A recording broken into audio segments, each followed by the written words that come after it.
America Iran యుద్ధం 100 రోజులకు చేరుకుంది. కానీ విజయం మాత్రం ఎవరికీ దక్కలేదు. ప్రాణ నష్టం పెరుగుతుంది, ఆర్థిక భారం పెరుగుతుంది. ప్రపంచ ఆందోళనలు మరింత తీవ్రమవుతున్నాయి. హార్మూజ్ జలసంధి నుంచి గల్ఫ్ గగనతలం వరకు ఉద్రిక్తతలు కొనసాగుతుండగా ఈ యుద్ధం ప్రభావం ప్రపంచ దేశాలపై, ముఖ్యంగా భారత్పై ఎలా పడుతుంది? 100 రోజుల ఈ ఘర్షణ ప్రపంచానికి ఎలాంటి హెచ్చరికలు పంపుతుంది? ఇప్పుడు చూద్దాం.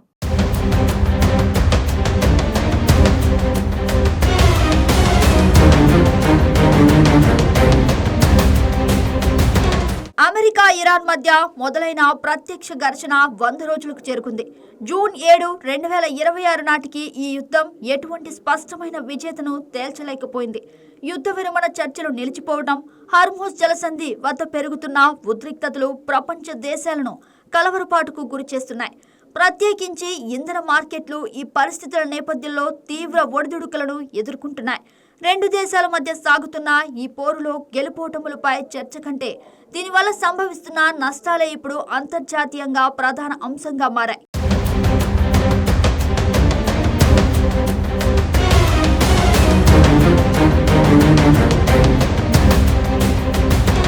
ఈ సంఘర్షణకు మూలం యుద్ధం ప్రారంభంలోనే అమెరికా ఇజ్రాయెల్ దాడుల్లో ఇరాన్ అత్యున్నత నాయకుడు అయతుల్లా అలీ ఖమేనీ మరణించడం.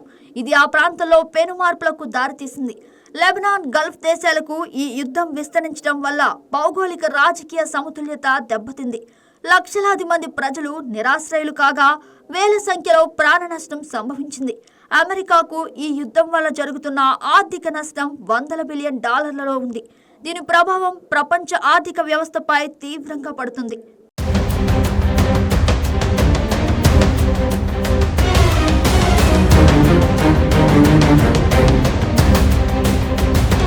తటస్థ విదేశాంగ విధానాన్ని అనుసరిస్తున్న భారతదేశానికి ఈ యుద్ధం పరోక్షంగా పెద్ద ముప్పుగా పరిణమించింది. భారత్ తన చమురు దిగుమతుల్లో సుమారు 65 నుండి 70% హార్మూజ్ జలసంధి మార్గం ద్వారానే పొందుతుంది. ఇది ప్రస్తుతం అత్యంత ప్రమాదకరంగా మారింది. కువైట్ విమానాశ్రయంపై జరిగిన డ్రోన్ దాడిలో ఒక భారతీయుడు ప్రాణాలు కోల్పోవడం, గల్ఫ్ దేశాలలో నివసిస్తున్న భారీ భారతీయ సమూహం భద్రతపై తీవ్రమైన ఆందోళనను తెరపైకి తెచ్చింది. వాణిజ్య మార్గాలు దెబ్బతినటం భారత్ వంటి అభివృద్ధి చెందుతున్న ఆర్థిక వ్యవస్థలకు సవాలుగా మారింది.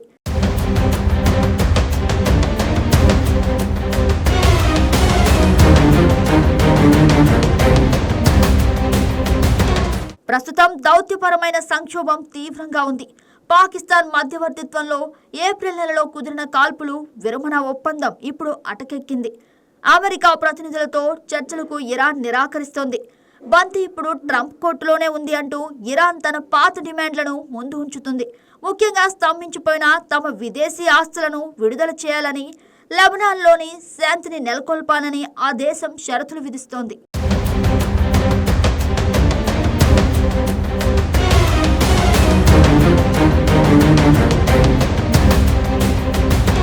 మరోవైపు అమెరికా హౌస్లో యుద్ధంపై జరిగిన ఓటింగ్లో అధ్యక్షుడు ట్రంప్ అధికారాలను పరిమితం చేయాలని కోరటం అంతర్గత రాజకీయ విభేదాలను వెల్లడిస్తోంది.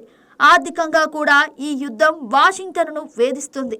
ప్రారంభ 6 రోజుల్లోనే $11.3 బిలియన్ వ్యయం కాగా యుద్ధం కొనసాగే కొద్దీ $630 బిలియన్ నుంచి $1 ట్రిలియన్ చేరుకోవచ్చని నిపుణులు అంచనా వేస్తున్నారు.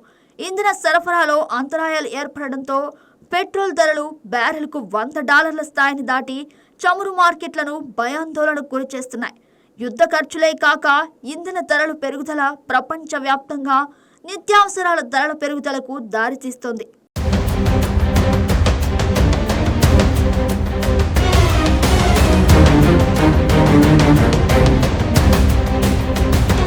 హెజుల్లా దళాలు ఇజ్రాయెల్పై సరిహద్దు దాడులను ముమ్మరం చేశాయి.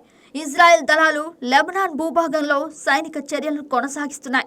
ఈ 100 రోజుల కాలంలో ఇరాన్ వైపు 3,400 మందికి పైగా, లెబనాన్ వైపు 3,500కు పైగా ప్రాణాలు కోల్పోయారు.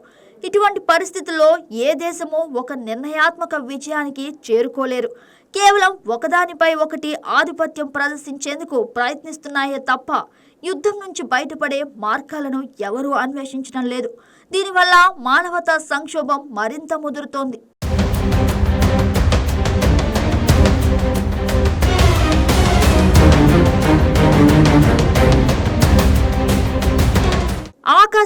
యుద్ధం కంటే గల్ఫ్ ప్రాంతంలో గగనతలం నుంచి భద్రతా సమస్యలు తలెత్తుతున్నాయి. డ్రోన్ మరియు క్షిపణి దాడుల కారణంగా వాణిజ్య విమానయానికి అంతరాయం ఏర్పడుతుంది. ప్రాంతీయ మౌలిక సదుపాయాలు దెబ్బతినటం గల్ఫ్ ఆర్థిక వ్యవస్థలను కుదిపేస్తుంది. ఈ నష్టాలను పూడ్చడానికి కొన్ని సంవత్సరాల సమయం పడుతుందని అంచనా. ముఖ్యంగా ఇంధన రంగం దెబ్బతినటం వల్ల ఆయా దేశాలు రెవెన్యూలు భారీగా పడిపోయాయి. ఇది గల్ఫ్ దేశాల్లో పనిచేస్తున్న వలస కార్మికుల జీవితాలపై కూడా ప్రభావం చూపుతుంది.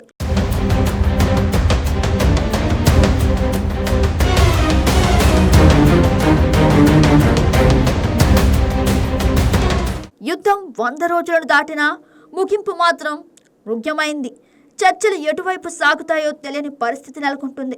అధ్యక్షుడు ట్రంప్ తన వ్యూహాలను గ్రేట్ సక్సెస్ గా అభివర్ణిస్తుండగా క్షేత్రస్థాయిలో పరిస్థితి మాత్రం దారుణంగా తయారైంది. రాబోయే రోజుల్లో దౌత్యపరమైన మలుపులే ఈ యుద్ధానికి ముగింపు పలకాలి. లేదంటే ఈ ప్రాంతం మరిన్ని సంక్షోభాల్లో మునిగిపోవటం ఖాయం. ఆయుధాల ద్వారా విజయం అసాధ్యమని గ్రహించి సంప్రదింపులకే మొగ్గు చూపాల్సిన అవసరం ఎంతైనా ఉంది.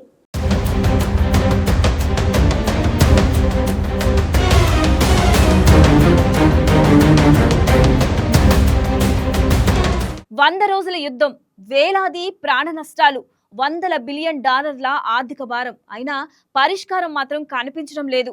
ఆయుధాల సమస్యలను మరింత జటిలం చేస్తున్నాయి తప్ప శాంతికి దారి చూపడం లేదు. ఇప్పుడు ప్రపంచం ఎదురు చూస్తున్నది మరో దాడిని కాదు, మరో చర్చను. ఎందుకంటే ఈ యుద్ధానికి నిజమైన ముగింపు యుద్ధ రంగంలో కాదు, దౌత్య వేదికపైనే సాధ్యమవుతుంది.